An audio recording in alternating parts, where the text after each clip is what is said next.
तुम एक सच्ची बात लिख के तो देखो, तुम्हें अभी समझ में आ जाएगा कि सच कितना कड़वा है उन लोगों के लिए जो असत्य से प्रेम करते हैं। और किसी सच्चे बंदे के सामने तुम ये सत्संग खोल के रखना, रो रो के तुम्हारे ही पैर पकड़ लेगा कि भाई तू ले चल मुझे गुरु जी के पास। याद रखो इस बात को। झूठा आदमी कभी सच को हजम नहीं कर सकता। उसका मैदा इतना सॉलिड नहीं है कि वो सच को हजम कर पाए, उसको बदहजमी हो जाएगी। तो भाई ये होता ही आया, कोई नई बात नहीं है। लेकिन आप लगे रहें, आपका काम है सत्य को उजागर करना। अब जो गालियां दे रहा है उसकी फूटी किस्मत, और जो आपकी बात को समझ रहा है वो मालिक की दया लेके आया है, वो बंदी छोड़ की मोहर लगवा के आया है। तो ये तो होना ही है। इन छोटी छोटी बातों से नहीं घबराते। यहां पूरे विश्व को पलटने की बात चल रही है, युग पलटने की बात चल रही है, पूरे विश्व के अज्ञान को पलटने की बात चल रही है। छोटी मोटी बात नहीं है। अगर हमारा सत्संग लोगों ने समझ लिया, चाहे वो हिंदू हो, चाहे वो मुसलमान, चाहे वो सिख हो, चाहे वो हो ईसाई, इससे कोई फर्क नहीं पड़ता, क्योंकि सत्य सबके लिए एक है। जिसने हमारा सत्संग समझ लिया वो एक हो जाएंगे। वो धर्मों के नाम पे, जात पात के नाम पे, ऊंच नीच के नाम के, बड़े छोटे के नाम पे कभी लड़ ही नहीं सकते। वो लड़ ही नहीं सकते। और यही मूल ज्ञान पूरे विश्व में शांति का परचम लहराएगा। नहीं तो आज तक इतने गुरु आ गए, क्यों ये दंगे नहीं खत्म हो रहे? इतने गुरुओं ने ज्ञान दे दिया, क्यों नहीं लोग समझ पा रहे हैं? बड़े बड़े धर्म चल रहे हैं, बड़े बड़े धार्मिक नेता भाषण दे रहे हैं, एक क्यों नहीं कर पा रहे हैं? बल्कि इनके भाषण सुन के दंगे भड़क रहे हैं, क्योंकि ये एक करना भी नहीं चाहते। इनके पास वो जड़ी है ही नहीं जो एक करके दिखा दे। इनके पास केवल अपना अपना वही पुराना पवित्र ज्ञान है, जिसको सुना सुना के इनकी दाल रोटी तो चल सकती है, लेकिन सारे संसार को ये एक नहीं कर सकते, युग परिवर्तन नहीं कर सकते। दाल रोटी तो चला सकते हैं, बहुत शातिर हैं ये लोग। इनको पता है ये मुसलमानों का एरिया, यहां पे अल्लाह अल्लाह कर देते हैं, चंदे की ढेरी लग जाएगी। इनको पता है ये शंकर जी के प्रेमी है, यहां पे भोले भोले कर देते हैं, ढेरी लग जाएगी। इनको पता है यहां सिख समाज है, गुरबाणी का पाठ करने लग जाएंगे, ढेरी लग जाएगी। ये काम करना बहुत आसान है। असली संत वो होते हैं जो अज्ञानता को खत्म करके सब जीवों को एक सत ज्ञान देते हैं, बदल के रख देते हैं वो। लेकिन विवेकी हंस जागेंगे, ये कार्य तब होगा, तभी होगा ये कार्य। सत्य को उजागर करने वाला सत्य को उजागर करके चला भी जाएगा, तब भी युग परिवर्तन तब होगा जब सब जाग जाएंगे। एक आदमी भ्रष्टाचार के खिलाफ बोल बोल के बता बता के मर गया, तो क्या भ्रष्टाचार खत्म हो जाएगा? भ्रष्टाचार तब खत्म होगा जब उसकी एक एक बात पे इंप्लीमेंट करेंगे लोग, एक एक बात को समझेंगे, उस पर अमल करेंगे, तो धीरे धीरे धीरे धीरे ऐसी लहर चलेगी कि भ्रष्टाचार का नामो निशान मिट जाएगा। और ये भ्रष्टाचार होता क्यों है? अज्ञानता के कारण। जिनको 50-50 हजार, लाख लाख, 2-2 लाख, 5-5 लाख की भी सैलरी मिल रही है, वो भी भ्रष्टाचार करने से बाज नहीं आ रहे। क्यों? क्योंकि अज्ञानता उनके दिमाग में ठूस ठूस के भर दी गई है। सब अज्ञानता के कारण हो रहा है। ये सब ठीक हो सकता है अगर इस देश को एक सही मार्गदर्शक मिल जाए और बिना पक्षपात के, बिना भेदभाव के उसकी बात को सर्व समाज मानने लग जाए। ये नहीं कि आंखें बंद करके मानने लग जाए, पूरा विचार करके, पूरा विवेक जगा के, सत्य सत्य का निर्णय करके, जब ये सब करने के बाद उसका मार्गदर्शन पर चलोगे, वो तुम्हारे काम आएगा, तब जाके ये भ्रष्टाचार भी खत्म होगा। तो ये बहुत जरूरी है। पहले राजा महाराजा होते थे, राज करते थे, अच्छी बात है, राज करो, लेकिन उनके सलाहकार होते थे, धर्म गुरु होते थे, और बड़े बड़े राजाओं के धर्म गुरु उनको शिक्षा देते थे कि तुम्हारी प्रजा में जो भी है, हिंदू मुसलमान सिख ईसाई कोई भी है, उसमें से कोई भी दुखी नहीं होना चाहिए, वो सब हमारे बच्चे हैं। राजा को एक समान दृष्टि से कार्य करना पड़ता है, तब वो सही राजा है।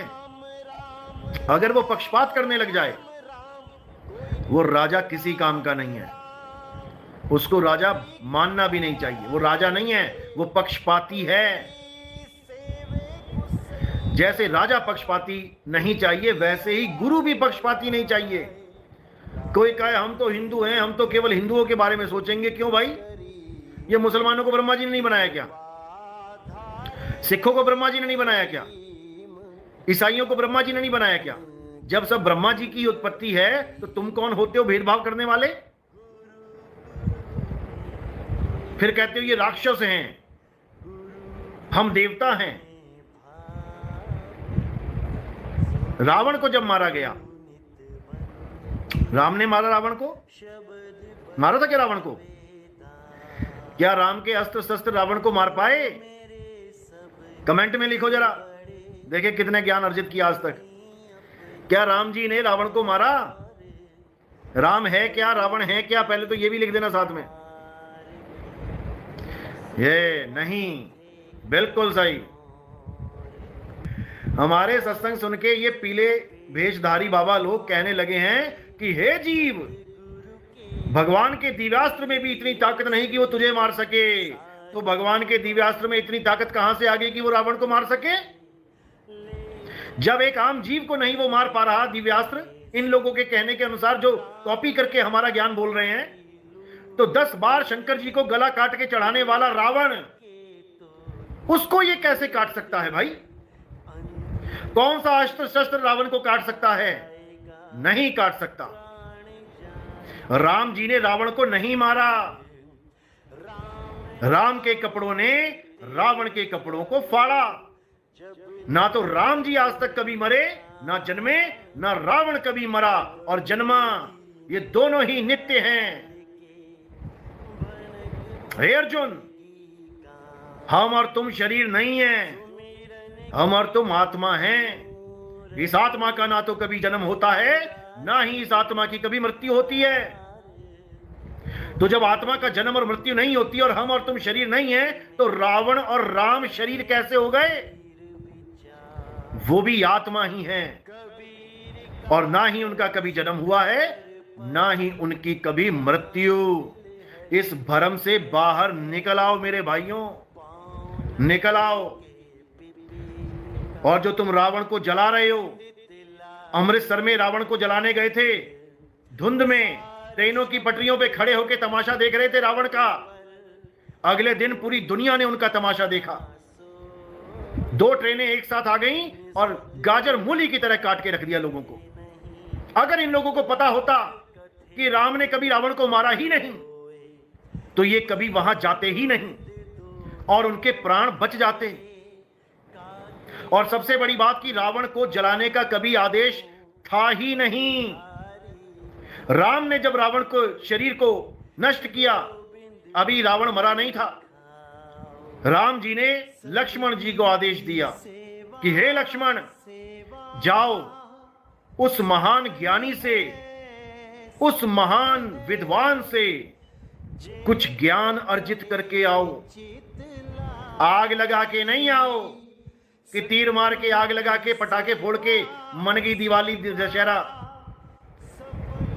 उसको बोला रावण से ज्ञान प्राप्त करके आओ। गया लक्ष्मण वहां पे सिर के पास खड़ा होकर बोला मुझे कुछ ज्ञान दीजिए। रावण ने देखा और मुंह घुमा लिया। लक्ष्मण राम के पास वापस गए, बोले ये तो मुझे ज्ञान दे ही नहीं रहा। तब राम जी ने कहा तुमने नम्रता से, विनती से, प्रार्थना से उनसे ज्ञान मांगा कि नहीं? तो लक्ष्मण बोला कि मैं विनती क्यों करूं, मैं नम्रता क्यों दिखाऊं, वो मेरा गुरु तो नहीं है। तो राम जी ने कहा जिससे हम ज्ञान प्राप्त करते हैं वो हमारा गुरु ही हो जाता है। ज्ञान प्राप्त करवाया उस बंदे से जिसने उसकी भाभी का अपहरण कर लिया। तुम्हारी भाभी का कोई अपहरण कर ले तो तुम उससे ज्ञान प्राप्त करोगे जाके। जिससे ज्ञान प्राप्त किया राम और लक्ष्मण दोनों भाइयों ने, तो वो उनका गुरु हुआ। रावण राम जी का गुरु हुआ। अपने गुरु को आग लगाने का आदेश कभी राम जी ने नहीं दिया। अगर तुम्हें यकीन नहीं है तो दोबारा से रामायण पढ़ लो, शायद मेरी बात समझ में आ जाए। ये रावण को आग लगाना, पटाखे फोड़ना, ये बचकानी हरकतें करना बंद कर दो और ज्ञान में आ जाओ। ये मन का अहंकार ही रावण है। जब रमता राम तुम्हारे हृदय में वास करेगा तब ये अहंकार को आग लग जाएगी, इसका नाश हो जाएगा। बाहर पटाखे नहीं फोड़ने। जब भीड़ इकट्ठी करते हो तभी दंगे होते हैं, भीड़ इकट्ठी करने की जरूरत ही नहीं है। घट घट मेरा साइया सुनी सेज न कोई, और बलिहारी वा घट की जिस घट प्रगट होए। तुम्हें घर बैठे प्रभु मिलेंगे, तुम्हें कहीं जाने की जरूरत नहीं पड़ेगी। समझ लो इस बात को। और जब तक तुम अज्ञानता में रहोगे तब तक कोई ना कोई तुम्हारी सोच से, तुम्हारे दिमाग से खेलता रहेगा अपने स्वार्थ के कारण। तुम्हें मोहरा बनाता रहेगा। देख लो क्या हुआ हरियाणा में, अभी रिपोर्ट आने दो, पता लग जाएगा क्या हुआ था। यह सब राजनीति है, ये धर्म नहीं है, मजहब नहीं सिखाता आपस में बैर रखना। हिंदी है हम वतन है, हिंदोसिता हमारा। बचपन में कितना गाते थे, आज गा रहा है कोई? केवल एक दिन 15 अगस्त को लगा देते हैं, केवल एक दिन फॉर्मेलिटी निभा देते हैं, लगा देते हैं 15 अगस्त को झंडे सलाम करके, चल मेरे भाई तू कौन मैं कौन। उसके बाद फिर पूरा 364 दिन हिंदू मुसलमान, हिंदू मुसलमान, हिंदू मुसलमान। शर्म कर लो, शर्म कर लो कुछ। जब दंगे होते हैं तो अपने भी मरते हैं, क्यों नहीं समझ में आता?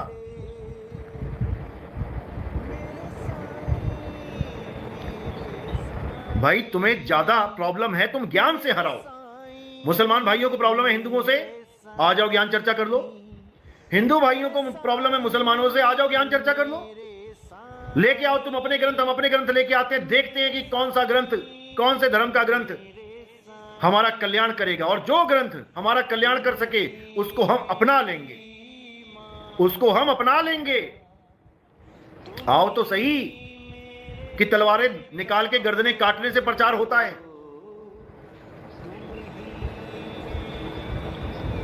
कमाल कर दी इन लोगों ने। अभी कोई तीसरी पार्टी आके, तीसरा कोई विदेशी आके दोनों को गुलाम बना के लैट्रिन साफ करवाएगा तब ठीक रहेंगे। ये करते ही थे, अंग्रेजों के गुलाम हुए पड़े थे, लैट्रिन साफ करते थे दोनों। और जो फौज में भर्ती थे हिंदू मुसलमान, उनकी कारतूसों पे चर्बी लगाई जाती थी। हिंदुओं के कारतूसों पे गाय की चर्बी, मुसलमानों की कारतूसों पे सुअर की चर्बी। तब कहां गया था तुम्हारा हिंदू मुसलमान, हिंदू बड़ा की मुसलमान? तुम दोनों को बंदर बना के नचा रखा था अंग्रेजों ने। और अगर तुम दोनों एक साथ होके ना लड़ते तो तुम दोनों आज भी गुलाम होते। और एक बात मेरी याद रखना, गोरे अंग्रेज चले गए, उनसे भी खतरनाक ये भूरे अंग्रेज हैं। जो तुम्हारी भावनाओं के साथ खेलते हैं, जो हिंदू मुस्लिम की राजनीति करते हैं, ये उनसे भी खतरनाक है। वो अंग्रेज तुम्हें नहीं तोड़ पाए हिंदू मुस्लिम को, लेकिन इन भूरे अंग्रेजों ने तोड़ के रख दिया। याद रखना इस बात को।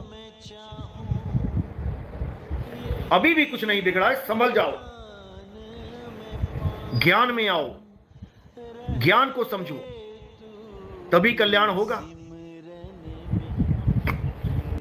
देखो फिर समझा देता हूं। वाणी में कई जगह आता है कि श्वास श्वास, कहते श्वास श्वास सिमरण करो, व्यर्थ श्वास मत खो, ना जाने श्वास का आवन होए ना हो। यानी यहां चेतावनी वाणी है, ये चेतावनी वाणी है कि श्वास श्वास सिमरन करो। यानी जैसे सांस आ रही है जा रही है, तुम लेना नहीं भूल रहे हो, तुम सो भी जाते हो तब भी तुम सांस लेना नहीं भूलते। इस प्रकार ये भाव पकड़ना है। तुम शब्दों के अर्थ पकड़ रहे हो कि देखो सांस लिखा है, सांस लिखा है, सांसों में सिमरण करेंगे। और इस श्वास के बारे में यह भी लिखा है, जो श्वासा संग करे पयाना, पांच तत्व में जाए समाना। यह भी तो लिखा है, यह भी लिखा है, नहीं प्राण में नहीं पिंड में, ना श्वासों की श्वास में। यह भी लिखा है। अब कई जगह लिखा है सब श्वासों की श्वास में, यह भी भाव है, सब श्वासों की श्वास में, अकेली सांस में नहीं, श्वासों की जो श्वास है, यानी श्वास भी जिसके कारण जीवित है, चल रही है, उसमें हूं मैं। सब श्वासों की श्वास में, यानी देवों के देव महादेव, अकेले देव नहीं, देवों के जो देव हैं उनको जानना है, और तुम अकेले देव को पकड़ के बैठ जाओ। इसी प्रकार श्वासों की श्वास का मतलब होता है, यानी जिसके कारण सांस चल रही है। किसके कारण चल रही है? 21,600 सांसें रोज घट रही हैं तुम्हारी। 4 सेकंड में एक सांस का सर्किल पूरा होता है। 4 सेकंड के हिसाब से 1 मिनट में देख लो, उसके बाद 1 घंटे में देख लो, उसके बाद 1 दिन में देख लो। 21,600 सांसें तुम रोज बर्बाद कर रहे हो। अब तुमने करना क्या है? जितनी सांसें तुम ले रहे हो बिना रुके, 21,600 बिना भूले, ऐसे ही तुमने परमात्मा के नाम को याद रखना है, जिसे कुरान में जिक्र बोला गया है। एक है नमाज और एक है जिक्र। नमाज केवल 5 टाइम की जाती है, उसका फल केवल 5 टाइम का ही मिलेगा। लगा लो तुम 24 घंटे में से 5 टाइम नमाज, कितना टाइम लग गया तुम्हारा अल्लाह को याद करने में? तुमने उतना ही समय अल्लाह को याद किया। और जिक्र जो होता है वो 24 घंटे होता है। उठते बैठते, नहाते धोते, लेटते सोते जागते, हर समय जिक्र होता है। असली बंदगी अल्लाह की, असली बंदगी खुदा की वही है, जिसके लिए किसी मस्जिद की भी जरूरत नहीं पड़ती। बिना मस्जिद के जिक्र कर सकते हैं। और हिंदुओं को पूजा करने के लिए किसी मंदिर की जरूरत नहीं पड़ती। जब वो सिमरन करता है 24 घंटे, राम सिमर पछताएगा मन, राम सिमर पछताएगा, पापी मनवा लोभ करत है, अंत काल पछताएगा। तू राम सिमर पछताएगा। सिमरन का मतलब होता है याद करना। 24 घंटे तुम याद करो मालिक को। 8 पहर सुरत फंसी संसार में, तासे परी गई दूर, और सुरत बांधे स्थिर करो 8 पहर हुजूर। 8 पहर जब तुम राम को याद करोगे तो थाली घुमाने की कब जरूरत पड़ेगी? आरती गाने की कब जरूरत पड़ेगी? ऐसा सिमरन मिल जाए जो 24 घंटे तुम राम के साथ जुड़ जाओ। तुम्हें मूर्ति की तरफ देखने की भी जरूरत नहीं पड़ेगी। वो तो मनमुखी किसी कलाकार ने, किसी चित्रकार ने, किसी मूर्तिकार ने अपने मन के मुताबिक बना दी। कई बार लोग मूर्तियों का ऑर्डर दे देते हैं। अब अनाड़ी होता है मूर्तिकार, मूर्ति सही नहीं बना पाता तो बंदा क्या कहता, भैया हम नहीं देंगे इसके पैसे, जैसी हमें चाहिए थी वो ये मूर्ति है ही नहीं। ये मूर्तियां भी मन मुताबिक बनती हैं। और परमात्मा मनोतीत है, मन से परे है, इंद्रियों से परे है, उसकी नाक आंख कान नहीं है। समझ लो इस बात को। अपने आप को शरीर मानना छोड़ दो। शरीर तो एक गाड़ी है। हे अर्जुन, ये शरीर हमारे रथ हैं। रथों के टूट जाने से रथ का स्वामी नहीं टूट जाता। ये रथ हैं, किसी का भूरा रथ, किसी का काला रथ, किसी का पीला रथ, किसी का गोरा रथ। ये सब अलग अलग रथ हैं, लेकिन जो इसका स्वामी है उसका एक ही स्वरूप है। जैसे बर्तन अलग अलग हैं, घड़ा, पतीला, सुराही, मटकी, अलग अलग बर्तन हैं, लेकिन पानी सब में एक है। लेकिन इन अज्ञानियों ने ऐसा भ्रमित कर दिया लोगों को कि घड़े में ही फंसा के रख दिया। पानी तक कोई पहुंचने ही नहीं दे रहा है। और अब तो ऐसे ऐसे गुरु आ गए हैं जो कह रहे हैं कि तुम्हारा निज नाम भी अलग अलग है। जैसे शरीर में डीएनए होता है, डीएनए सबका अलग अलग होता है, ऐसे ही तुम्हारा निज नाम भी अलग अलग है। मेरा निज नाम अलग, तुम्हारा निज नाम अलग, फलाने का अलग, ढिकाने का अलग। बताओ। और साहिब कह रहे हैं तो ही मोही, मोही तो ही अंतर कैसा। इन निकम्मों ने वाणियों की हालत खराब कर रखी है। ऐसे निकम्मों को सुधारना पड़ेगा। दोनों ही और हैं ये दोनों ही और हैं, और इन दोनों ही लोगों की वजह से हम सबको मुसीबतें झेलनी पड़ेंगी सारी उम्र। ये ऐसा कांटा है जो अंत समय तक लड़कता रहेगा। इसका इलाज यही है कि आज ज्ञान में आके इन कांटों को उखाड़ फेंको, इन दोनों ही कांटों को उखाड़ फेंको, वरना सारे समाज को भुगतान करना पड़ेगा। जब बसें जलेंगी, जब गोलियां चलेंगी, तो ये नहीं देखेंगी कि हिंदू खड़ा है कि मुसलमान खड़ा है सामने। वो दिल में छेद करती चली जाएंगी सबके। तो भाई, अगर ऐसा ही माहौल रखना है तो रोज यही सीन होने वाले हैं। और अगर कुछ बदलाव करना है तो सब एक हो जाओ, ज्ञान में आ जाओ। पवित्र ज्ञान तुम देख चुके हो, वो एक नहीं कर सकता। पवित्र ज्ञान लेके तुम जितना मर्जी डंका बजाते रहो, तुम एक नहीं कर पाओगे। सारे संसार को एक करने के लिए केवल मूल ज्ञान ही है। नहीं तो पवित्र ज्ञान लेके, यानी कुरान, बाइबल, गीता, गुरु ग्रंथ साहब, सब यहां पर पहले से अवेलेबल हैं। क्यों एक नहीं हो पा रहे सारे? क्योंकि जो धर्म के ठेकेदार बने हैं उन्हें पता ही नहीं है कि मूल ज्ञान होता क्या है, इन ग्रंथों का सार क्या है। सारे ग्रंथ एक ही सार लेके चल रहे हैं, लेकिन समझाने वालों ने अलग अलग कर डाला।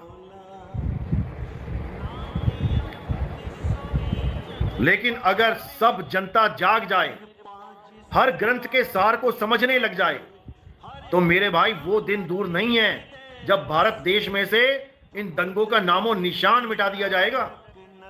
एक भी आदमी दंगे के नाम से, एक भी आदमी कभी खुश नहीं होगा इन दंगों के नाम से। और ये तब तक नहीं होगा जब तक सब एक नहीं हो गए। दंगे होने से पहले बहुत खून उबलता है, वीडियोस डालते हैं एक दूसरे को, आ रहा हूं मैं, देख लूंगा, ये वो। दो लोगों की आपस की लड़ाई को हजारों लोग झेलते हैं, निर्दोष लोग मारे जाते हैं। ये इसलिए हो रहा है क्योंकि ये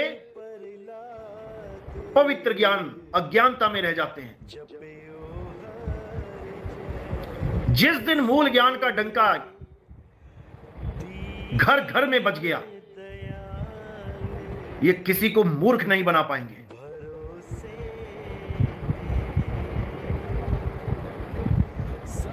एक को भी मूर्ख नहीं बना पाएंगे। हम मूर्ख बनी जा रहे हैं इन लोगों की चालाकी को ना समझ के। हमें आत्म ज्ञान ही बचा सकता है, गुरु का ध्यान ही बचा सकता है, नहीं तो हम भटकते ही रहेंगे। आत्म ज्ञान बिना नर भटके, कभी काबा कभी काशी, और जल में मीन प्यासी, मोह देखते आवे हांसी। गीता पढ़िए, गीता में बता रखा है कि हे अर्जुन, इस दुनिया में दो प्रकार के तत्व हैं। एक तत्व सत्य है और दूसरा तत्व असत्य है। शरीरों को, 5 तत्वों को तो तुम असत्य जानो और आत्मा को सत्य मानो। आत्मा ही सत्य है। हिंदू, मुस्लिम, सिख, ईसाई, इसका झगड़ा ही नहीं है। यहां तो आत्मज्ञान है जो सारे झगड़ों को शांत कर सकता है। और जो आत्मज्ञान में रमण करता है, अध्याय 3 17वां श्लोक गूगल पे सर्च करके देखो। अध्याय 3 17वां श्लोक। जो अपनी आत्मा में रमण करते हैं, जो अपनी आत्मा में तृप्त हैं, जो अपनी आत्मा में संतुष्ट हैं, उनके लिए कोई धार्मिक कर्म कर्तव्य लागू ही नहीं होता। ना वो किसी धार्मिक रैली में जाएंगे, ना वो किसी धार्मिक पूजा पाठ में जाएंगे, ना वो किसी हवन यज्ञ में जाएंगे, ना वो किसी तीर्थ मूर्त स्थानों पे जाएंगे। केदारनाथ में गए थे, देख लो क्या हाल हुआ था। जब तुम्हें घर में ही सब मिल जाए तो क्यों इतनी दूर कोई जाए। मुसलमान भाई जाते हैं मक्का मदीना में, देखो एक बार सर्च करके कि रोज कितने लोग मरते हैं वहां पे। इतनी गर्मी है वहां पे, इतनी गर्मी है, सबसे ज्यादा इंडोनेशिया के लोग मरते हैं वहां पे, क्योंकि वो गर्मी झेल ही नहीं पाते। इंडियन तो तब भी गर्मी झेल लेता है। अरे भाई, घर बैठे अल्लाह मिलेगा, जिक्र तो कर। ज्यादा जल्दी है मरने की तो ठीक है, चले जाओ कहीं भी, लेकिन जिस काम के लिए तुम जा रहे हो वो कार्य पूर्ण नहीं हो पाएगा। आत्मज्ञान बिना नर भटके। तुम जा रहे हो धार्मिक कार्य करने के लिए, लेकिन वो कबीर साहब की नजर में भटकना है। भटकने जा रहे हो तुम। ये भटकना कब खत्म होगा? जब अपनी आत्मा में आ जाओगे, जब खुद में समा जाओगे। खुद में आ तो हो जाओगे खुदा। समझ लो इस बात को। रमता राम, आत्म राम घर बैठे मिलेगा, तुम्हारे पास ही है। मोह को कहां ढूंढे रे बंदे, मैं तो तेरे पास में। ना मंदिर में, ना मस्जिद में, ना काबे कैलाश में, ना मैं जप में, ना मैं तप में, ना एकांत निवास में, नहीं प्राण में, नहीं पिंड में, ना ब्रह्मांड आकाश में, ना मैं त्रिकुटी भंवर गुफा में, ना श्वासों की श्वास में। अरे खोजी होए तुरंत मिल जाऊं, एक पल की तलाश में। और कहे कबीर सुनो भाई साधो, मैं तो हूं विश्वास में। बात यह है, पवित्र ज्ञान मंदिर मस्जिद तक ही रहे सीमित तो अच्छी बात है। जो लोग तुम्हारे पास आ रहे हैं उनको पढ़ाते रहो, उनको समझाते रहो, वहीं पर टिकाते रहो, अच्छी बात है। जब पवित्र ज्ञान डिबेट में आ जाता है तो महासंहार कर देता है। पवित्र ज्ञान का मतलब है, ठीक है तुम कुछ नहीं करते हो यार, कुछ अल्लाह अल्लाह कर लो, वाहिगुरु वाहिगुरु कर लो, राम राम कर लो, गॉड गॉड कर लो, कुछ तो करो। ये केवल तुम्हें एक पवित्र आत्मा बनाने के लिए प्रयोग किया जाता है। लेकिन इस ज्ञान से डिबेट नहीं होती है। इस ज्ञान से डिबेट केवल तभी संभव है जब कोई मूल ज्ञान को जानने वाला बीच में बैठा हो, जो सारे धर्मों को एक नजर से देख के उसका सार निकाल के रख दे। तब जाकर ये डिबेट प्रेम में बदलेगी, नहीं तो ये कभी प्रेम कर ही नहीं सकते एक दूसरे से। क्योंकि एक का भगवान सरगुण है और एक का अल्लाह निर्गुण है।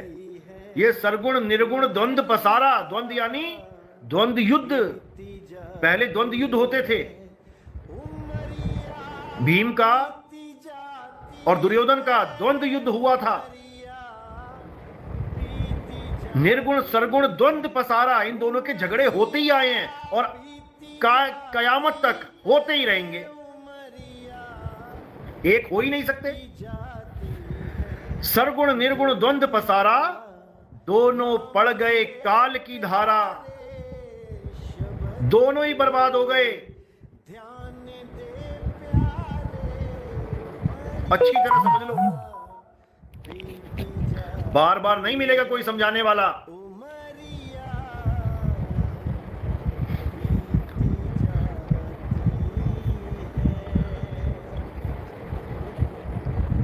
मिले परमात्मा। देखो, मैंने समझाया हुआ है अच्छी तरह कई बार कि बुल्ले शाह भी कहते हैं मौला आदमी बने आया। इसका मतलब ये नहीं कि मौला आदमी हो गया, मौला तो मौला ही है, लेकिन एक लीला करने के लिए, जीव का कल्याण करने के लिए एक गुरु का रूप धारण करके, गुरु का रूप धारण करके ज्ञान देने के लिए वो मौला ही आता है। इसको तुम बिल्कुल सत्य समझ लेना। अगर मौला ना आए तो किसी की हिम्मत नहीं है जो शैतान के इस जाल से निकल के दिखा दे। शैतान के जाल से केवल मौला ही निकाल सकता है और कोई नहीं। अब तुम शरीर को बोलने लग जाओ कि कबीर का शरीर मौला है, नहीं, क्योंकि कबीर साहब शरीर है ही नहीं। कबीर साहब ने अपना स्वरूप क्या बताया है? कक्का केवल नाम है, बब्बा ब्रह्म शरीर, रारा सब में रम रहा, वाको नाम कबीर। शब्द स्वरूपी ज्ञानमय सतगुरु सत्य कबीर, जलज माही पौढ़न कियो सब पीरों के पीर। कई जगह लिखा है दोनों दीन के पीर, हिंदू मुसलमान दोनों के पीर हैं वो। तो वो शब्द स्वरूप है। गरीबदास जी कहते हैं हम हैं शब्द शब्द हम माही, हमसे भिन्न और कछु नाही, शब्द न भिन से देही, और कहें कबीर हम शब्द सनेही। तो शब्द को जानो, शब्द ही कबीर साहिब का असली स्वरूप है, वही हम सबका गुरु है। जब कबीर साहब आते हैं शरीर धारण करके, तब भी वो शब्द की ही महिमा गाते हैं। रामानंद जी को तो केवल जग मर्यादा के लिए गुरु धारण करते हैं। अरे जग मर्यादा कारणे गुरु किया रामानंद, अरे शब्द हमारा गुरु है सदा हमारे संग। अच्छी तरह समझो कबीर साहब को, ये महिमा शब्द की है। नानक साहब कहते हैं शब्द गुरु सुरत धुन चेला। देही गुरु नहीं बोला उन्होंने, हम सबका गुरु शब्द गुरु है। और वो तब मिलता है जब हमारे जीवन में कोई भेदी गुरु आता है। सोई गुरु पूरा कहावे, दो अक्षर का भेद बतावे, एक छुड़ावे एक लखावे, तब प्राणी निज घर को जावे। ये तब हासिल होता है, नहीं तो खाते रहो 52 अक्षर में। अरे 52 अक्षर जोरे आन, सकिया ना अक्षर एक पहचान। सत का शब्द कबीरा कहे, पंडित होए सो अनभय रहे। पंडित जन को यहो विहार, और ज्ञानवंत को तत्व विचार। कहे कबीर जाके जीव जैसी बुद्धि होई, कहे कबीर जानेगा सोई। जिसकी जैसी बुद्धि होगी वो परमात्मा की इन वाणियों को वैसा ही समझ पाएगा। लेकिन जब भेदी गुरु आएगा तो वो दूध का दूध पानी का पानी कर देगा, हर प्रकार के अज्ञान की धज्जियां उड़ा देगा और एक सत्य का झंडा स्थापित करके सारे संसार को सतमार्ग बताएगा। ये उसकी महिमा है, बंदी छोड़ की महिमा है। और वो भेदी गुरु और कोई नहीं है, वो शब्द गुरु है, वही है। उसके अलावा कोई भेद बता भी नहीं सकता। याद रखना, जिन मोह को निज नाम दिया, सतगुरु सोई हमार, और दादू दूसर कौन है, कबीर सिरजनहार। वो कबीर ही है जो रूप बदल बदल के हमें ज्ञान देने आते हैं। सतयुग में सतसुकृत नामा, सतसुकृत नाम से आते हैं। त्रेता में मुनिंद्र नाम से आते हैं। द्वापर में करुणामय नाम से आते हैं। और कलयुग में कबीर नाम से आते हैं और हम सब जीवों को मूल ज्ञान से रूबरू करवाते हैं। समझे? तो कबीर को कोई आदमी ना समझे भाई कि कोई दाढ़ी वाला बाबा कबीर है। वो तो तुम्हें कह रहे हैं कि तुम आदमी और औरत नहीं हो। तुमने उसी को आदमी बना दिया जो तुम्हें यह समझा रहा है कि तुम आत्मा हो। चलो, वह अनुभव ज्ञान नहीं होता है, इसलिए बेकार की तर्क करते हैं। बिल्कुल, वो लिखा पढ़ी की बातें मानते हैं। जो लिख के चले गए विद्वान लोग उसी को सत्य मान लेते हैं। लिखे पढ़े हैं वो पढ़े लिखे नहीं है। पढ़ा लिखा वो होता है जो पढ़ने के बाद अगर उसमें कोई गलती हो उसको सुधार के लिख देता है सही, उसको कहते हैं पढ़ा लिखा। और ये लिखे पढ़े हैं। लिखे पढ़े से ये देश नहीं चलने वाला है। अब तुम्हें पढ़ा लिखा बनना ही पड़ेगा। बिल्कुल चिंता नहीं करनी। पहले तो ये क्या करूं क्या करूं क्या करूं, इसको छोड़ो। तुम कुछ कर ही नहीं सकते हो। तुम कुछ कर ही नहीं सकते हो। ये क्या करूं छोड़ दो। बिल्कुल सरेंडर करो। मेरा मुझ में कुछ नहीं, जो कुछ है सो तेरा, तेरा तुझको सौंपते क्या लागे है मेरा। अब बताओ क्या करोगे? तुम कुछ कर ही नहीं सकते। करे करावे आपे आप, मानस के नहीं कुछ भी हाथ। तुम्हारे हाथ में होता तुम अभी उड़ जाते। किसी के हाथ में कुछ नहीं है। वो दया करता है तो प्राप्त होता है। उसकी दया के पात्र बनो, मर्यादा में रहो। जिस भी गुरु से तुमने दीक्षा ली है उसकी मर्यादा में रहो। सबसे पहले मर्यादा जरूरी है। और जो हमारे पंथ में मर्यादाहीन लोग हैं वो अपने आप ही पंथ छोड़ के भाग जाना, क्योंकि मैं भगाऊंगा तो कष्ट होगा तुम्हें। जो मर्यादाहीन है, जो मर्यादा को गुलामी समझते हैं, जो मर्यादा को बंधन समझते हैं, वो निकम्मे। जितनी जल्दी हो सके निकल लेना पतली गली से। इस पंथ में उनका कोई काम नहीं है। गलती से मत घुस जाना जो मर्यादाहीन लोग हैं। और जो थे उनको तो मैंने किनारे कर ही दिया कान पकड़ के। और जो मर्यादाहीन आने की सोच रहे हैं वो 100 बार और सोच लें। गलती से मत घुस जाना इस पंथ में। बहुत अच्छी बात है आपने 1 साल तक हमारे सत्संग सुने, क्योंकि मैं नहीं चाहता कि कोई भी आदमी बिना सत्संग सुने केवल देखा देखी में नाम दीक्षा ले। मैं कभी नहीं चाहता। मैं चाहता हूं कि एक एक बात को वो समझे, हर बात को जाने, और जब हर बात समझ में आ जाए केवल तभी दीक्षा ले, वरना ना ले। हमें कोई गिनती मिनती नहीं बढ़ानी। यहां पे हमें विवेकी हंस चाहिए। वो परम विवेकी हंस चाहिए जो सत्य सत्य का निबेड़ा कर सकते हैं। केवल वही। ये खुद ही अपने ज्ञान को अज्ञान सिद्ध कर देते हैं। एक तरफ कहते हैं ध्रुव और प्रहलाद दोनों मुक्त हो गए, चले गए। अब ध्रुव प्रहलाद जब चले गए, मुक्त हो गए, तो फिर कबीर साहब बन के क्यों आए भाई? फिर गुरु धारण किया, फिर ज्ञान लिया, फिर भक्ति करी, फिर कहेंगे कबीर साहब भी राम के पुजारी थे, चले गए। जब विष्णु जी की पूजा करके ध्रुव को मुक्ति नहीं मिली, कबीर बन के आ गए, तो कबीर साहब को राम का पुजारी बना के कहते हैं कि अब मुक्ति मिली उन्हें। इनको खुद ही नहीं समझ में आता ये क्या बोल रहे हैं। कबीर साहब ने तो सबका खंडन किया है। हाँ, गुरु ग्रंथ साहब में कबीर साहब की वाणी है जिसमें उन्होंने इस चीज की महिमा गाई है कि ध्रुव और प्रहलाद ने बिना डरे जंगल में जाके राम की भक्ति करी, विष्णु जी की भक्ति करी, और सच्चे मन से करी। राम जपो जी ऐसे ऐसे, ध्रुव प्रहलाद जपयो हरि जैसे। उन्होंने ये बताया कि सच्चे मन से भक्ति करो। लेकिन कई लोग ये बोलने लग गए, गुरु ग्रंथ साहब वाले जो पढ़ते हैं कई लोग, वो कहते हैं ध्रुव और प्रहलाद को भी मुक्ति मिल चुकी थी।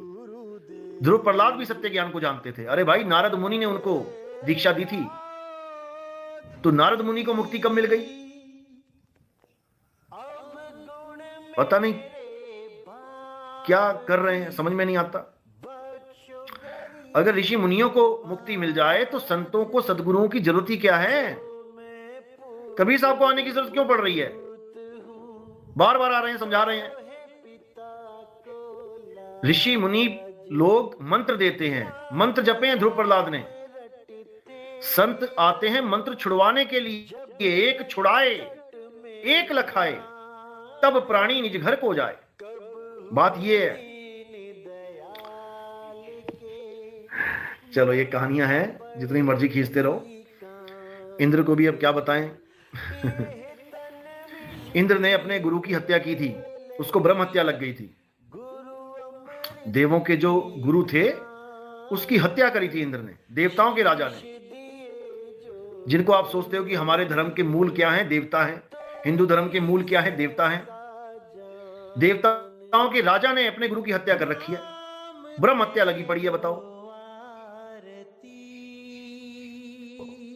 परमात्मा का कोई साकार रूप होता ही नहीं है जो तुम दर्शन करोगे। दो तरह से ज्ञान प्राप्त होता है, याद रखना।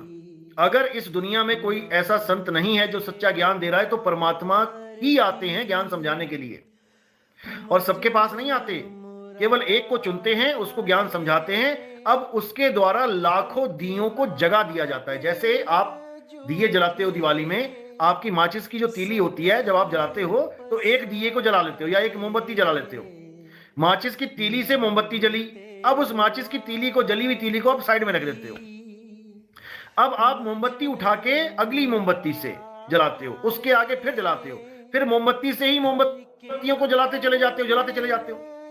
तुम उसी एक तीली से नहीं जलाते हो। इसी प्रकार परमात्मा एक मोमबत्ती जलाता है, और उसके बाद वो एक मोमबत्ती लाखों करोड़ों अरबों मोमबत्तियों को जलाने की ताकत रखती है। परमात्मा तब तक साकार दर्शन नहीं देता है अगर इस संसार में कोई गुरु है जो सत्य का ज्ञानी है, जो विवेकी है, जो भेदी है, तब तक परमात्मा नहीं आते। जब ज्ञान गुप्त हो जाता है परमात्मा तब आते हैं। अगर कोई भेदी गुरु है और किसी का कल्याण करवाना है, तो उसको कहीं ना कहीं से, किसी ना किसी प्रकार से उस भेदी गुरु के टच में ले आएंगे, उस तक पहुंचा देंगे। खुद नहीं आते, क्योंकि उनका आने का कारण ही नहीं है। जब ज्ञान पहले से प्रकट है तो उनके आने का मकसद ही नहीं है। जब ज्ञान गुप्त हो जाता है पूरे संसार में, तब कबीर साहब आते हैं। गुरु ग्रंथ साहब में वाणी है, गुरु दीनी वस्तु कबीर को, कबीर लीनी संहार। कबीर दीनी संसार को, लेवे जिस मस्तक भाग। पूरे संसार को, कोई यूपी और बनारस नहीं, पूरे संसार को कबीर साहब ही ज्ञान देते हैं। वही हैं हम सबके मार्गदर्शक, वही सच्चे राम से मिलाने के लिए आते हैं, वही सच्चे खुदा से मिलाने के लिए आते हैं, वही सच्चे गॉड से मिलाने के लिए आते हैं, वही सच्चे वाहिगुरु से मिलाने के लिए आते हैं। ये सच्चे शब्द मैं इसलिए लगा रहा हूं क्योंकि लोग नाम को सच्चा मान बैठे हैं, सच्चाई से रूबरू नहीं हुए हैं। पानी के नाम को सच्चा मान बैठे हैं, पानी पी नहीं रहे हैं। अल्लाह के नाम को सच्चा मान बैठे हैं, अल्लाह को प्राप्त नहीं कर रहे। यहां तक कि इतना भरम डाल दिया कि जीते जी अल्लाह को प्राप्त ही नहीं कर सकता कोई। क्या मोहम्मद साहब ने जीते जी अल्लाह से बातें नहीं करी? क्या नबियों ने जीते जी अल्लाह से बातें नहीं करी? मूसा जी तो अल्लाह से बात करनी होती थी पहाड़ पे चढ़ जाते थे, क्या वो मरने के बाद अल्लाह से बात कर रहे हैं? ऐसा भ्रम में डाल दिया इन लोगों ने। जिसने अपने बेटे की कुर्बानी दी, बेटा हटा के बकरा बन गया, वहां पे रख दिया अल्लाह ने, क्या वो जीते जी बात नहीं कर रहा अल्लाह से? सारा खेल जीते जी का है। जिसको जीते जी नहीं मिला उसको मरने पर भी नहीं मिलेगा। इसीलिए सब डरते हैं मरने से, क्योंकि उनको मिला ही नहीं होता है। लेकिन कबीर साहब कहते हैं, जिस मरने से जग डरे मेरे मन आनंद, और मरने पर ही पाइए पूर्ण परमानंद। मरता मरता जग मुआ, मरना जाने न कोई, और ऐसी मरनी जो मरे बहुर न मरना होए। जीवित मरिए भव जल तरिए, अब हु मिला तो तब हु मिलेगा, नहीं तो जमपुर वासी। कौन समझाए इन लोगों को? बात यह है। अब कोई समझाए तो वो बुरा बन जाए। हमारे धर्म के बारे में क्यों ऐसा बोल रहे हैं? भाई सच्चाई बता रहा हूं, नहीं समझ में आ रही तो तुम्हारी हालत खराब होने वाली है, हमारा कुछ नहीं होने वाला। तो बात यह है, देखो सब संतों का एक ही लक्ष्य होता है, जीव का कल्याण। हमें सब संतों में वही राम दिखाई देता है। तुझ में राम, मुझ में राम, सब में राम समाया, और सबसे कर लो प्रेम, जगत में कोई नहीं पराया। गाते यही हैं, लेकिन इन्हीं गाने वालों के भाषण सुन लेना, इन्हीं गाने वालों के भाषण सुन लेना कि क्या भाषण दे रहे हैं ये लोग। कमल गुप्ता साई बंदगी सतनाम, जुगल सतनाम साई बंदगी, जयंत, दिनेश, हनेश्वर सतनाम साई बंदगी, चरण वंदना साहिब जी, नीरज कुमार सतनाम साई बंदगी। मूल ज्ञान को समझो साहिब, सूरत और जीव में क्या अंतर है, ये मैंने बहुत बार बताया है। इसको आप एक नंबर से सुनोगे तो धीरे धीरे धीरे समझ में आएगा। दवजी माली, गुरु जी पराभक्ति के बारे में समझाएं। ये पराभक्ति समझा रहा हूं, जो 52 अक्षरों से परे है, जो मन माया से परे है, जो ग्रंथों से परे है, ये पराभक्ति है। शब्द का अनुभव ही पराभक्ति है। परा यानी परे, कृत्रिम नाम यानी नकली नाम, 52 अक्षरी नाम, बोलने लिखने पढ़ने वाले नाम, ये सब अधूरा ज्ञान है, ये परा का ज्ञान नहीं है। कृत्रिम नाम कथे तेरे जिह्वा, सत्य नाम तेरा परा, परा पुरबला। जो सतनाम है वो परा है, यानी इन सब नाशवान वस्तुओं से परे है। वो खुदा है, खुद खुदा है। वो सतनाम ही अल्लाह है, वो सतनाम ही वाहिगुरु है, वो सतनाम ही गॉड है, वही सबका गुरु है। इसीलिए बाबा नानक ने कहा सतनाम वाहिगुरु, सतनाम वाहिगुरु। गुरुद्वारे में जाओ, लंगर खाने, लंगर छकने जाओ, थालियां रख देंगे तुम्हारे सामने। जब तक पूरा सबको खाना नहीं डल जाता तब तक एक ही जाप चलेगा, सतनाम वाहिगुरु, सतनाम वाहिगुरु। ये उसी सतनाम की महिमा है जो 52 अक्षरों से परे है। लेकिन इन लोगों को नहीं पता, ये सोचते हैं सच्चा नाम क्या है, वाहिगुरु। अरे वाहिगुरु तो 52 अक्षरी नाम है। वाहेगुरु, जब 52 अक्षर नहीं थे, काखा गागा नहीं था, आ ई नहीं थे, टाठा डा पाफा वा यारा लावा शाह नहीं थे, तब वाहेगुरु कहां था। वाहेगुरु का वा तब बना है जब 52 अक्षरों की खोज हो गई।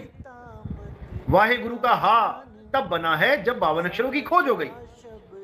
लेकिन कबीर साहब कह रहे हैं गुरु ग्रंथ साहब में, 52 अक्षर लोक त्रय, सब कुछ इन्हीं माही। यानी 52 अक्षरों में सब कुछ लिख सकते हो तुम, जो भी तुम्हें 3 लोक में दिखाई दे रहा है। 52 अक्षर लोक त्रय, इन 3 लोकों में सूरज, चांद, सितारा, धरती, आकाश, पाताल, मिट्टी, बजरी, सीमेंट, कागज, चप्पल, जो मर्जी लिख लो, जो तुम्हें दिख रहा है, फसल, फूल, बीज, गमले, घास, जो तुम्हें दिख रहा है वो तुम 52 अक्षरों से लिख सकते हो।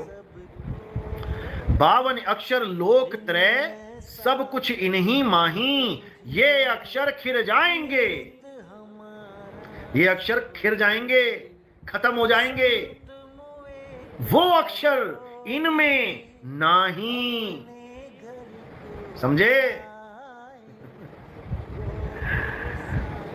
थोड़े दिमाग के घोड़े तो दौड़ाने पड़ेंगे अगर अवतार बनना है तो क्योंकि ज्ञान अवतार घोड़े पे ही बैठ के आता है, बुद्धि के घोड़ों पे बैठ के आता है, और तलवार पकड़ के आता है, विवेक की तलवार पकड़ के आता है। काटता किसको है? अज्ञान को काटता चला जाता है। और कई जगह धनुष भी लगा रखा है कंधे में। धनुष से क्या करना है? तीर को निशाने पे लगाना है, सूरत को ठिकाने पे लगाना है, तब तुम पूर्ण अवतार हो जाओगे। तब तुम्हें कोई भ्रमित नहीं कर पाएगा। तब होगा कल की अवतार का उदय। कल की अवतार यानी निःकलंक अवतार, जिसमें कोई कलंक ना हो। आत्मा ही वो अवतार है जिसमें कोई कलंक है ही नहीं। त्रिकुटी छूटी विमल मझार, ये त्रिकुटी में ध्यान लगाना छोड़ो। त्रिकुटी छूटी, विमल यानी जिसमें मल नहीं लग सकता, उसको जानो। मल यानी गंदगी, असत्य जिसको छू नहीं सकता, उसको जानो। कौन है वो? हे अर्जुन, आत्मा ही सत्य है।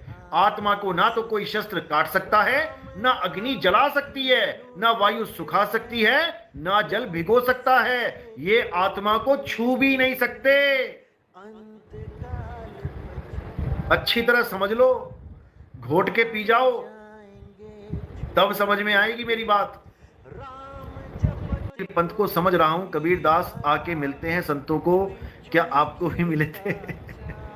भाई कबीर साहब के मिलने का एक ही तरीका नहीं होता है। कबीर साहब के मिलने के और भी तरीके होते हैं, गुप्त तरीके होते हैं। वो मैंने अपने सत्संगों में समझाया है। आप अभी शुरुआत आपने की है, बहुत अच्छी बात है। कबीर पंथ को समझना ये बहुत मुश्किल है। कबीर पंथी ही कबीर पंथ को नहीं समझ पा रहे हैं। वो कबीर पंथ को क्या मान बैठे हैं कि राम जी, कृष्ण जी, हनुमान जी की मूर्तियां निकाल दो घर से और कबीर साहब की फोटो लगा लो घर में, बन गए कबीर पंथी। राम जी, कृष्ण जी की मूर्तियां हटा दो घर से, दिए अगरबत्ती मत लगाओ उनमें, कबीर साहब की मूर्ति लगा के दिए अगरबत्ती लगा दो, बन गए कबीर पंथी। अरे भैया ऐसे नहीं कबीर पंथी बने, ऐसे तुम कबाड़ पंथी बन गए। जिन मूर्तियों की तुम पूजा कर रहे हो, कबीर साहब की मूर्तियां लगा के थोड़ी सी भी मूर्ति टूट गई, उसी मूर्ति को उठा के कहां फेंक दोगे? स्टोर रूम में रख दोगे। क्या रखते हैं स्टोर रूम में? तुम्हारे घर में जो स्टोर रूम है, कमेंट में बताओ। कबाड़ पंथी बन गए हैं, चले थे कबीर पंथी बनने। जैसे मूर्ति पूजने वाले कबाड़ पंथी हैं, वैसे ही नाम जपने वाले भी, कबीर पंथ में नाम जपने वाले भी कबाड़ पंथी हैं। क्योंकि साहिब कह रहे हैं नाम है जप में, नाम है तप में। जब मैं जप से मिलता नहीं तो भैया क्यों नाम जपवा रहे हो सारी सारी उम्र? 70 साल वाले बंदे मेरे पास आए कि 70 साल से नाम जप रहा हूं। 90 साल उनकी उम्र है, 20 साल की उम्र में नाम दीक्षा ले ली, 70 साल से नाम जप रहे हैं और कुछ भी अनुभव नहीं है। केवल एक विश्वास कि हाँ गुरुजी तारेंगे, गुरुजी तारेंगे। तो बता रहे कि गुरुजी भी झगड़ा कर बैठे किसी से, उनका भी किसी ने कत्ल कर दिया। ले लो, आश्रम में उनका भी किसी ने कत्ल कर दिया। वो 70 साल से उसी गुरु के सहारे बैठे हुए थे। तो ऐसे ऐसे लोग, उनके भी फोन आते हैं। इसलिए कबीर पंथी बनने के लिए तुम्हें किसी मूर्ति की, मंत्रों की, ग्रंथों की पूजा नहीं करनी है। कबीर पंथी बनने के लिए तुम्हें आत्मा को जानना पड़ेगा। कबीर साहब कहते हैं जब लग ना चीनोगे आत्म, तब लग ना मिली है परमात्म। आत्म चीने परमात्म चीने, संत कहावे सोए, और यह भेद काया से न्यारा, बूझे बिरला कोई। ये भेद काया से न्यारा है भाई। ये काया में फंसे पड़े हैं सारे। काया से ऊपर उठ के देखो, कुएं के मेंढक मत बने रहो। ये काया कुआं है और आत्मा समंदर है। निकलो, इस कुएं से निकलो। उमेश प्रजापति, गुरुजी अनहोनी होने से पहले ही अनुभव हो जाता है, पर पता बाद में चलता है। ये तो मैं पहले से जानता हूं, जानता था। देखो इसके पीछे भी भक्ति ही भेद है। भक्ति कोई भी आप करते हो, उससे क्या होता है, कुछ रिद्धियां सिद्धियां आने लग जाती हैं, और ये होती हैं।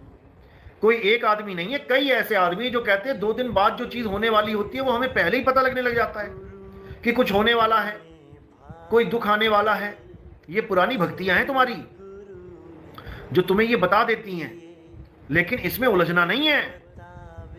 केवल आत्मा को जानो, और किसी का ज्ञान प्राप्त करने की जरूरत नहीं है। बस अपनी आत्मा का ज्ञान प्राप्त कर लो, बहुत है।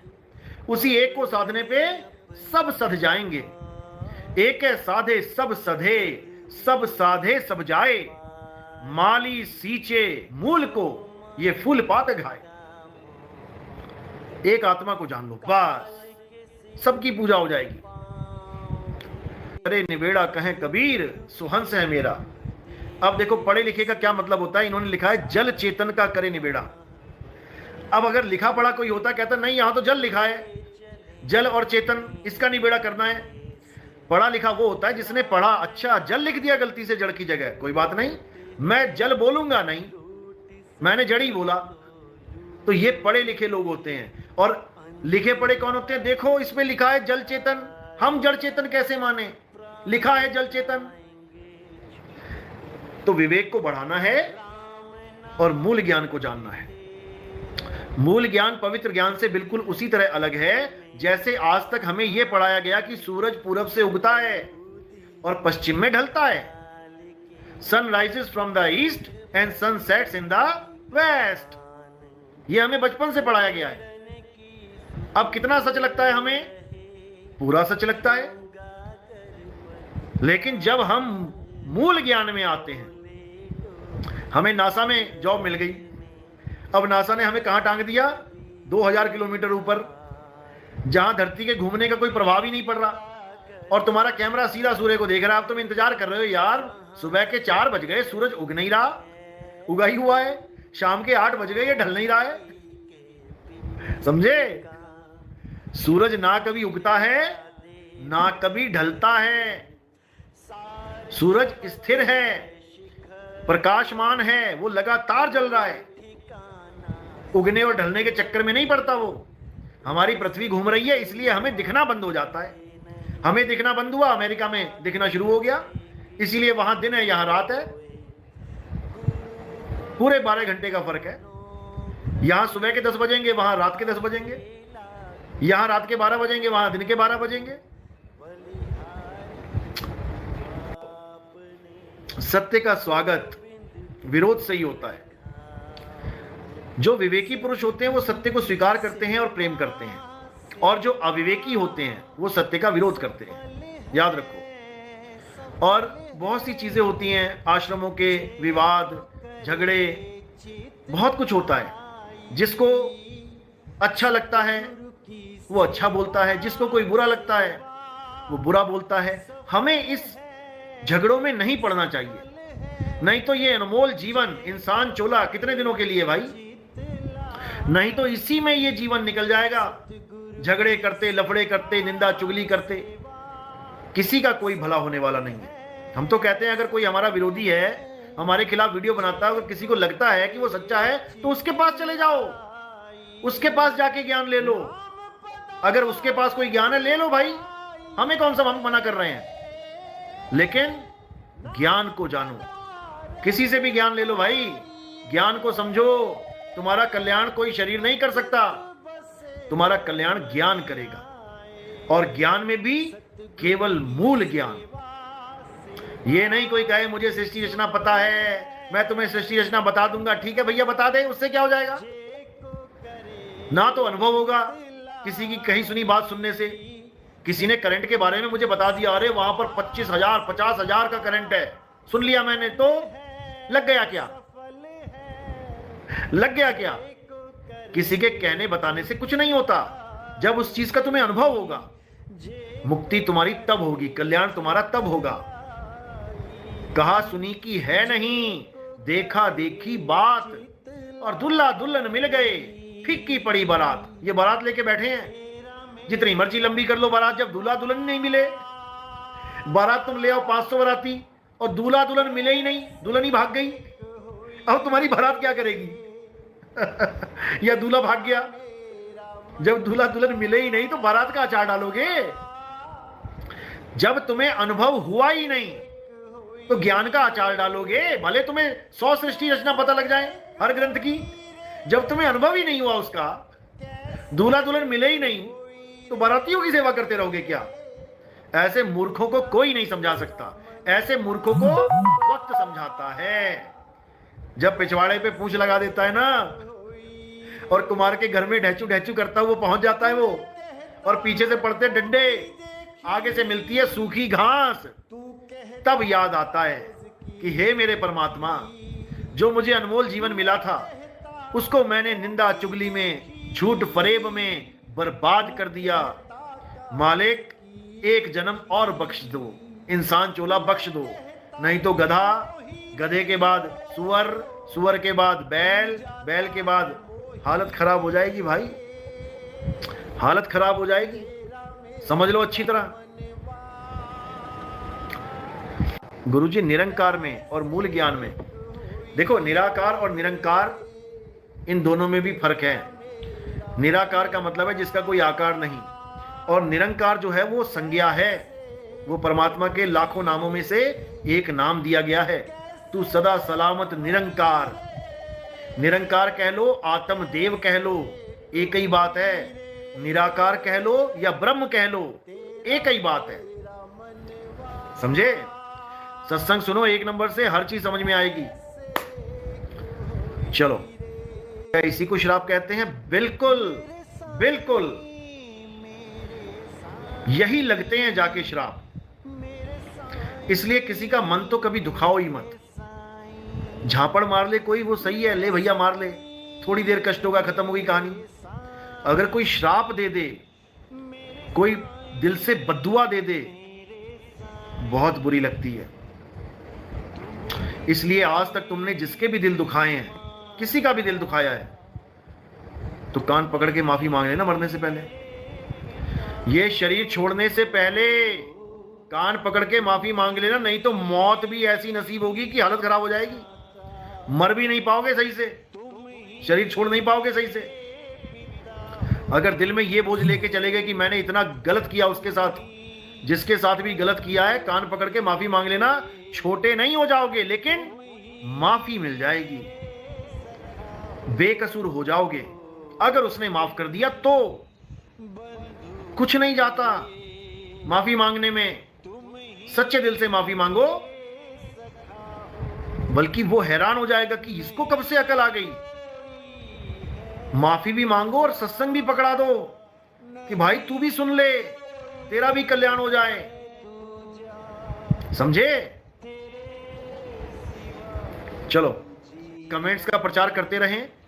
जो भी वीडियोस मैं अपने स्टेटस पे लगाता हूं, उनमें कमेंट जरूर करें, ज्ञान जरूर बताएं लोगों को। यही ज्ञान चर्चा आप इस जन्म में कर सकते हैं।